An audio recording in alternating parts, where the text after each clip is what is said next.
I hope your parents all told you that you die at the end. Oh. We sort of float without living. And you've got one shot. Grab it, snatch it up, make it yours.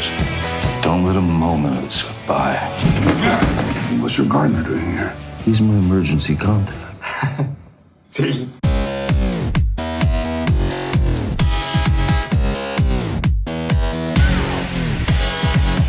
Hey there, welcome to Pod and Deliver. Today, Ruben, our film is The Professor. This is a 2018 film starring Johnny Depp and directed by Wayne Roberts. Ruben, this movie, The Professor, I never even heard of it. I'm not sure if you have, maybe you could share in a few minutes. But I was thinking, oh, Johnny Depp, it's going to be a good film. As I was watching it, it basically, I'll share a couple things and I'll tell you what I think about it. But it starts off where you see that he has a diagnosis of cancer. I think it's lung cancer. And it's not spoiling the film because it's right off the bat. And so you're seeing him deal with that, prognosis. And he obviously, like anybody, he's not doing well. There's a lot of anger, and but he kind of holds it in. And there's a scene where he wants to tell his wife and his daughter, but they both, before he even springs it on them, they're sharing things with him, like the wife's cheating and the daughter's coming out as a lesbian. And so he's like hitting all this information, and he's like, well, I don't think it's time for me to share my diagnosis of cancer. But the whole film, you see him really, what's the word, just doing everything he wants to do, right? Sexually, drugs, and it's very empty. And he looks like he's drunk the whole film.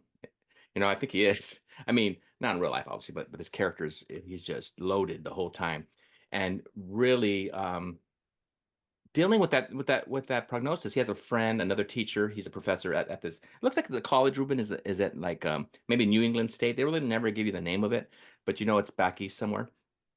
And so he gets in it with it. The president of the school is the one who's cheating with his wife, and he gets in it with him. You could tell that he has that over him. So the president kind of lets him do some of the things he's doing, which is there's one point in the film, because he's a professor, he lets most of the kids out if they're happy getting a C, and then he weeds them out, like if they are wearing sweatpants, or he just these weird things that he's looking for, that he feels like, hey, if you really don't want to be here, don't be here. Which I could see that. I wish we could do that sometimes. Like, hey, but obviously that's not real life.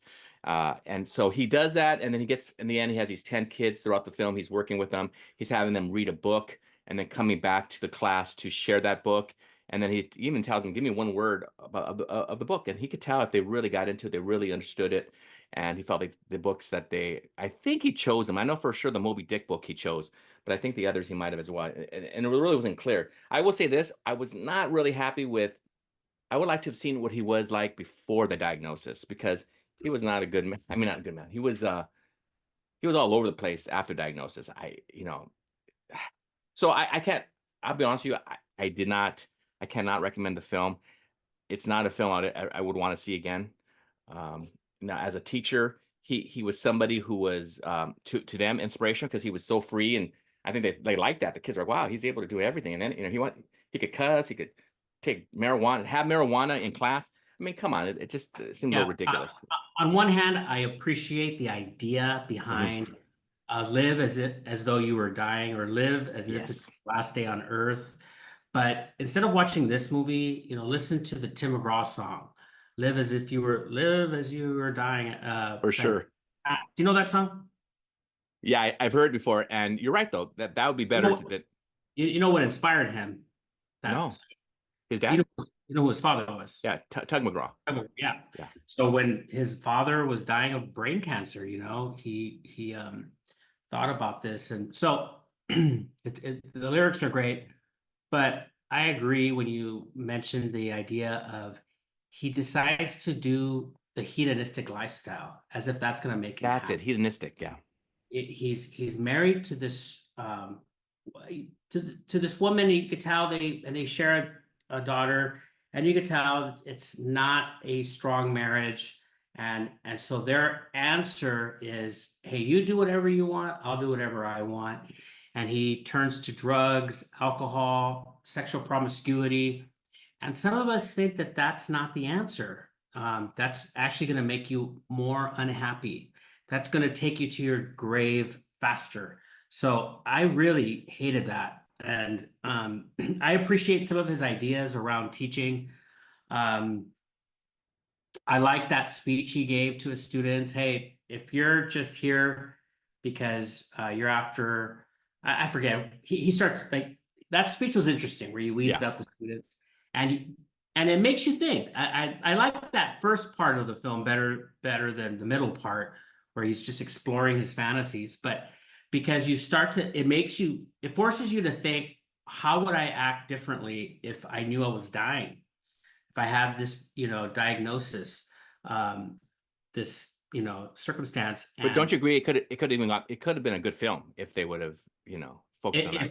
if the writer had any kind of sense of spirituality, or even not spirituality, had any sense of understanding of not that he doesn't have any psychology understanding, but just what drives people, what motivates teachers, because often what's satisfying is having a student have that moment of recognition of I get it.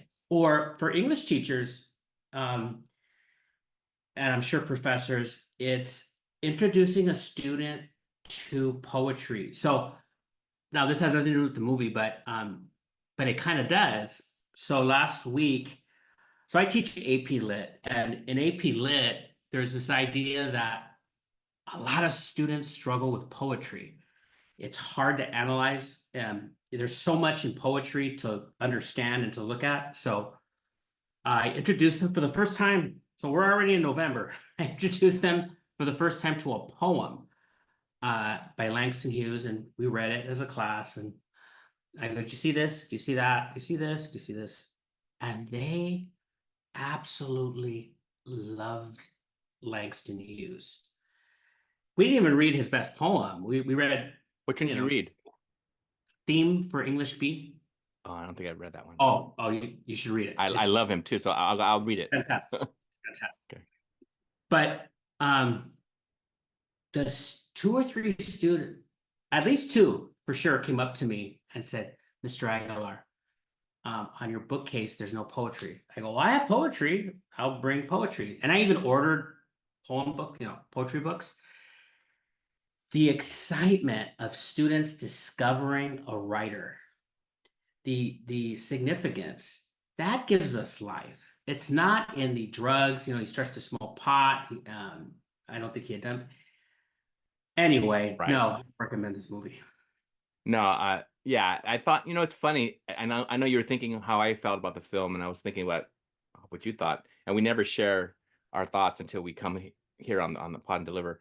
But I thought, man, if Ruben likes this film, I think I would really want to know why he likes it. Even though you could tell that he's a good teacher, or at least he was, and he has some elements of it. Or maybe he's really starting to become a teacher after he got the diagnosis. But it does, one lesson though is, and you did touch on it regarding, living your life like, you're gonna die tomorrow maybe, right? And so that's something to remember. Which is true. It's true. And We are dying. we We are. are dying, and we could die tomorrow. And what are we doing? And it's a powerful thing. But again, you don't need to see this movie. Listen to the Tim McGraw song. Because I've actually shared the Tim McGraw song to my Oh, that's students. yeah.